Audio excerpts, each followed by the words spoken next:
let's talk about one of the most dangerous experiments in modern history. But this one, it wasn't done in some sterile lab with rats in a cage, no.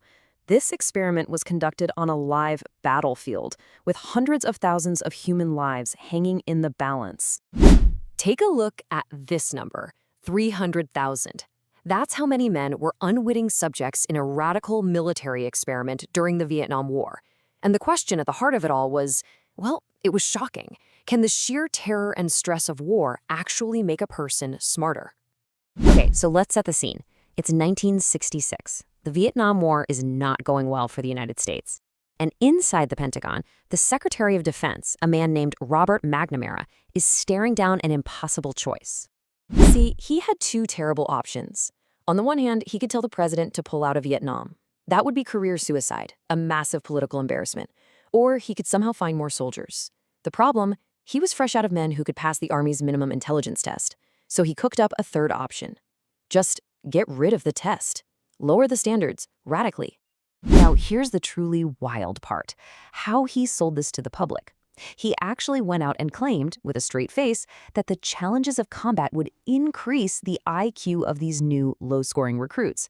He pointed to this recent study on rats that showed being in a challenging environment could improve brain function.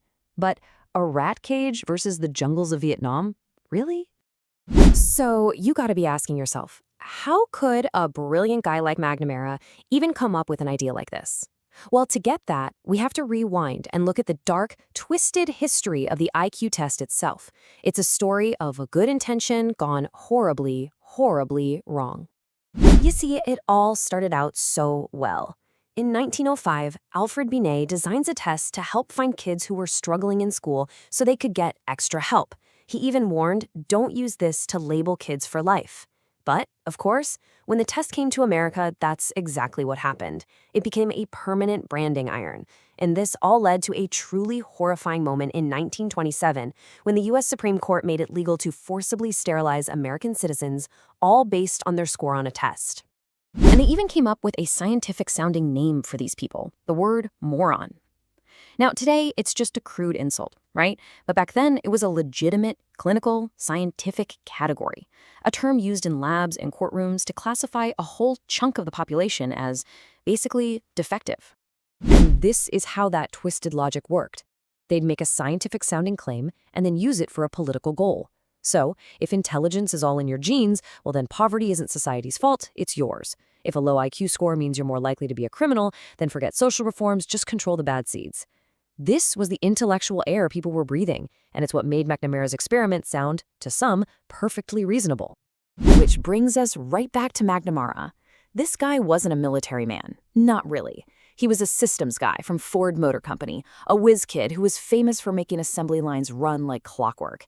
And when he looked at the chaos of a battlefield, he didn't see chaos, he just saw another messy system that he could make efficient. His big idea was actually pretty simple. You split the army in two. You have the brains, a small group of super smart, high IQ officers. They do all the thinking, all the strategy. And then you have the hands, the low IQ soldiers. Their job? Don't think, just execute. Just follow a simple checklist, a standardized operating procedure for everything. I mean, the logic kind of makes sense if you don't think about it too hard. If you can design a system so a teenager on their first day at McDonald's can make a perfect burger every single time, why not apply that to war? Just take individual judgment out of the equation, have them follow the rules. What could possibly go wrong? Well, as it turns out, everything. Everything could go wrong. The project, which was officially called Project 100,000 but got the cruel nickname McNamara's Morons, was an absolute catastrophic failure. And for decades, the government did its best to bury the numbers. Because, you see, a battlefield isn't a factory floor. The pressure, the terror, it's unimaginable. This story about the boots, it was told over and over by veterans. It's not about a soldier being stupid. It's about a human brain completely shutting down under extreme stress. The simplest things become impossible. And when researchers finally dug up the real data, it was just horrifying.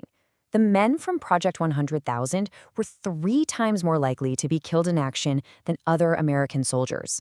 Let that sink in. 3 times. And for the men who did make it home, the nightmare was far from over. They suffered from PTSD and other severe mental trauma at a rate that was 3 to 5 times higher than their peers. The very system that was supposed to protect them by making things simple had actually made them incredibly vulnerable. So, why? What happened? It's pure neurobiology. Under the kind of extreme stress you find in combat, your working memory, think of it like your brain's RAM, can shrink by as much as half. Your ability to think abstractly, to connect the dots, it just vanishes. So a soldier who's already starting with a lower cognitive baseline gets pushed over the edge into total system overload. This wasn't a failure of will. It was a predictable biological collapse.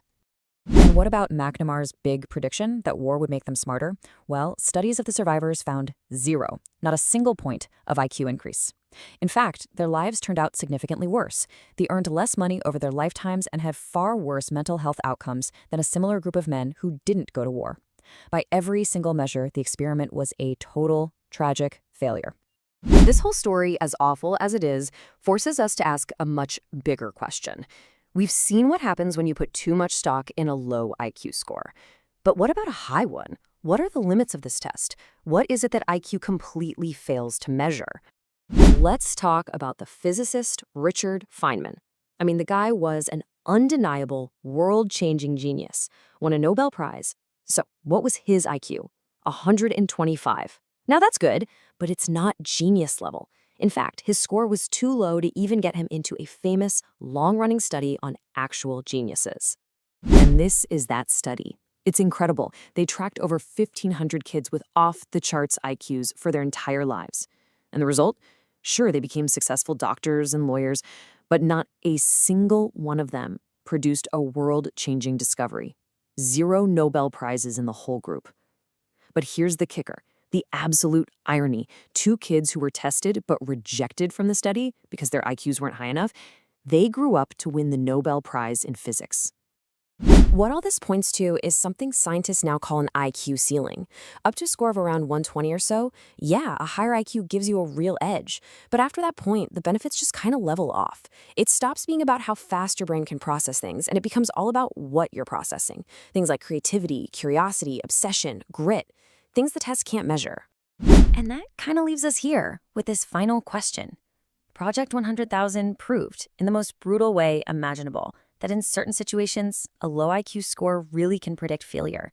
But the story of Feynman and those 2 Nobel Prize winners who weren't smart enough, that shows us the opposite just isn't true. It seems like IQ might be able to tell us who's going to struggle, but it has absolutely nothing to say about who is going to be great.